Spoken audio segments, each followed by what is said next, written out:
Kerala, a region rich in history, culture and tradition.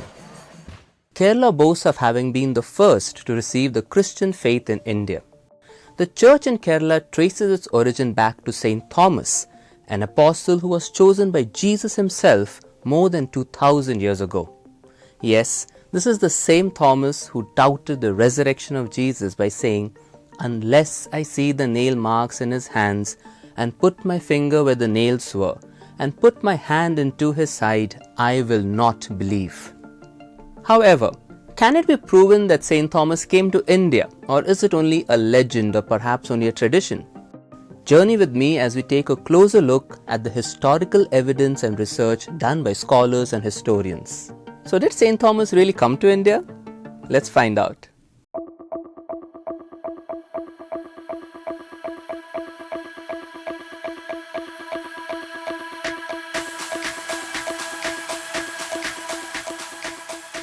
In trying to ascertain the truth behind historical claims, historians and researchers try to study various pieces of evidence like monuments, archaeological findings, ancient literature and also oral traditions. The travel of St. Thomas to India has been the subject of interest of many scholars over the years, and to put it succinctly, there is no agreement between them. You could even say that there are two schools of thought. First, the Western scholars, who are not completely in favor of the theory that the Apostle Thomas went to India to preach the gospel. And second, the Indian scholars, who hold that the Apostle Thomas evangelized India. Before we explore the Indian tradition, let us briefly look at some of the major theories which support and cast doubt on St. Thomas having evangelized India. The country India, as we know it today, took shape only post-independence in 1947. However, in ancient times, the word India was used in a more general sense to refer to various regions in the Eastern Hemisphere and was sometimes confused with even Ethiopia. Therefore, we cannot be sure of what any ancient manuscript referred to when they mentioned India.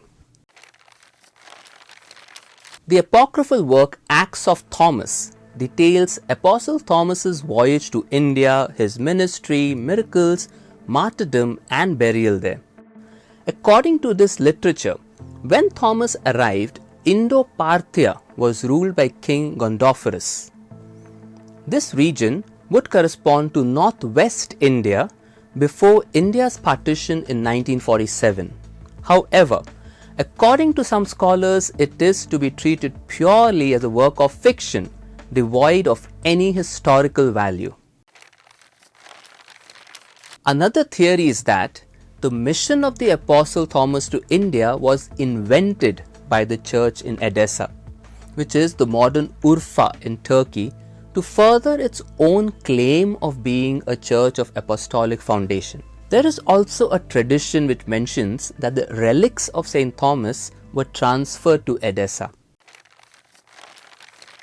According to Origen, it was actually Parthia, which is the present-day Iran, which was the field of the apostolate of St. Thomas, and not India. On the other hand, other fathers of the church like St. Ephraim, Gregory Nazianzen, and St. Ambrose explicitly attribute the evangelization of India to St. Thomas. The wide-ranging patristic texts are best understood if the Apostle Thomas is seen to have first evangelized Indo-Parthia and then moved on to evangelize other peoples, ending with South India. As we have seen earlier, there is a difference in the way we understand the meaning of India. Similarly, Parthia could very well denote present-day India. There is another theory that it was actually St. Bartholomew and not St. Thomas who visited South India first.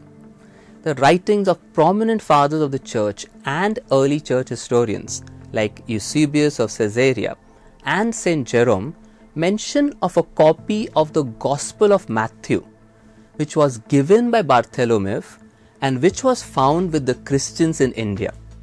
However, This does not completely rule out the possibility of the names having been misunderstood due to the differences in the languages used, and also the possibility of both Bartholomew and Thomas having evangelized India.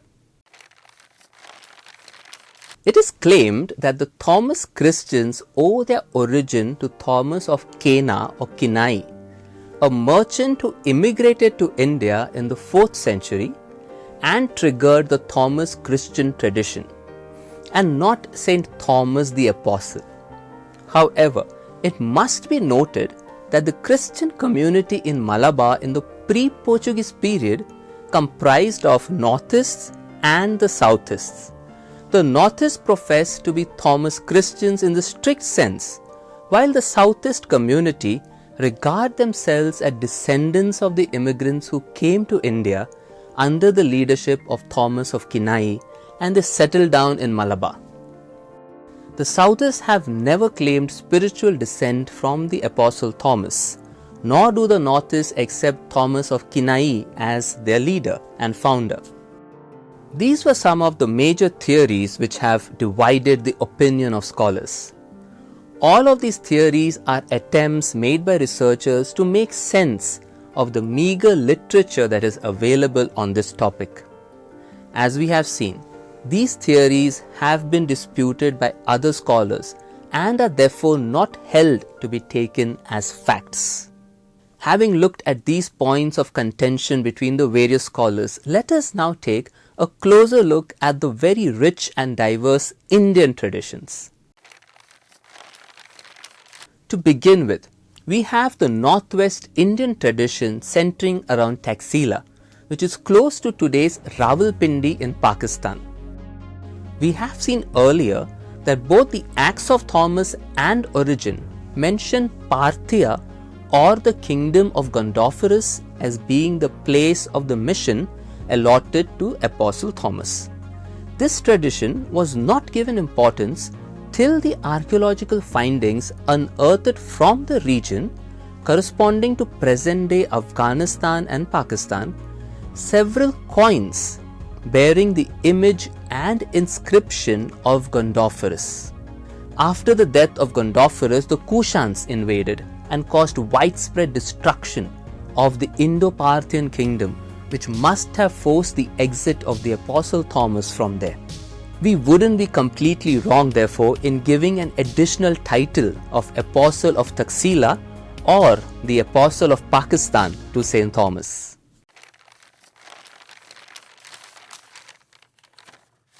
As in other ancient cultures, the Thomas tradition was preserved orally and expressed in folk songs or ballads.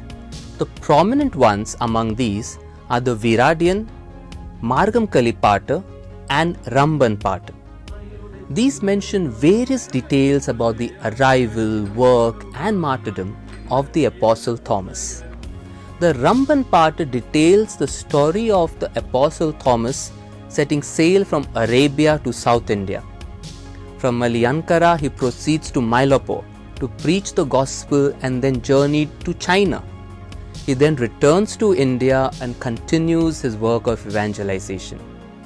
He was then martyred, being stabbed to death with a spear at Mylapore due to his refusal to practice idolatry. In the absence of fully reliable historical details, the oral tradition serves as a powerful source to know about the history of St. Thomas. We explore now the tradition behind the tomb of St. Thomas at Mylapore. According to this tradition, St. Thomas was martyred on St. Thomas Mount near Mylapore in 72 AD, and his remains were buried at Mylapore in the sepulchre. Later, a church was built over his tomb, which is today known as the St. Thomas Basilica. But do we have any scientific proof that this is indeed the tomb of St. Thomas? The Portuguese conducted excavations on the tomb at different time intervals, beginning from 1523. And according to the records, they did find a grave with a few pieces of human bones, a pot containing mud, and a metal head of an arrow or spear. Interestingly though, this was not an ordinary grave. It was built with 3 layers of concrete and 2 tombstones, something similar to the tombs of the kings buried in the vicinity. How is this relevant? Well, this information corresponds with what is recorded in the folk songs and the Acts of Thomas about the burial of Thomas in a royal tomb. Another interesting detail about the tomb is that the bricks which were used for its construction are identical to those which were used to build the 1st century Roman trading station at Arikamedu, close to Mylapore. According to the tradition of the Thomas Christians, the martyrdom of Thomas took place around 72 AD. This coincides with the dating of the bricks of the tomb and of the Roman warehouse at Arikamedu. These details lend authenticity to it being the tomb of St. Thomas. Another tradition that adds weight to the South Indian tradition is the miracle at Palayur in Kerala. In response to a challenge to the Brahmins, St. Thomas made water defy gravity and float in the air like bubbles. In response to this miracle, some Brahmins accepted the new way of Thomas and received baptism, while others rejected Thomas as a magician or sorcerer who had defiled their land. They in turn cursed the place and left it. It is quite interesting to note that some of these Brahmin families reportedly still possess ancient palm leaf chronicles about their departure from Palayur. The Indian tradition holds in special honor a group of 7 or 7.5 churches or local Christian communities in Malabar that are regarded as founded by the Apostle Thomas himself. These are Palayur, Kodangalur, Kotakavu, Kokkamangalam, Chayal, Niranam and Kollam. However, some of these 7 churches are in ruins today, with hardly any Christian presence owing to historical reasons. Only Palayur, Paravur and Niranam have sizable Christian communities. Though there is an absence of archaeological evidence to substantiate the claim of these churches being founded by St. Thomas, the recognition of their claim without rivalry by other prestigious and powerful churches is in favor of this tradition. Another point of consideration is the use of the term Thomas Christians to denote those who were evangelized by St. Thomas. How did this name come about? The Portuguese bishop Francisco Ross, who had conducted extensive research into their traditions, mentions in a document from the early 17th century that the Christians of that area were called Thomas Christians from ancient times for having descended from the ancient kings who St. Thomas made Christian. Later and now, they are popularly called Nasrani by the Moors and the Turks. The origin of this term, though uncertain, could be attributed to a division among the Christians of the church. The term Nasrani came into Christian usage in Malabar through their trade relations with the Arab Muslims. Along with these ideas, there are other elements which in the Indian tradition are regarded as proof of the presence or mission of the Apostle Thomas in India. However, there is no strong historical evidence to back this claim. Some of these include the tradition of Thomas Christian priesthood being reserved to particular families, the following of the law of Thomas or the Syro Malabar Rite in Kerala, the uniquely designed St. Thomas cross which was found in and around Malabar and Mylapore, and finally the existence of Jewish settlements in Malabar due to their immigration from Jerusalem due to persecution. We have thus analyzed various theories which have divided the scholars across the world, and also the Indian tradition which strongly supports the notion of St. Thomas having evangelized India. As you would realize by now that it is quite difficult to make a definitive statement about the St. Thomas tradition. But I feel personally that one's own faith conviction plays a greater role than historical details and theories. So, did St. Thomas really come to India? What is your faith conviction? Do leave a comment and let me know.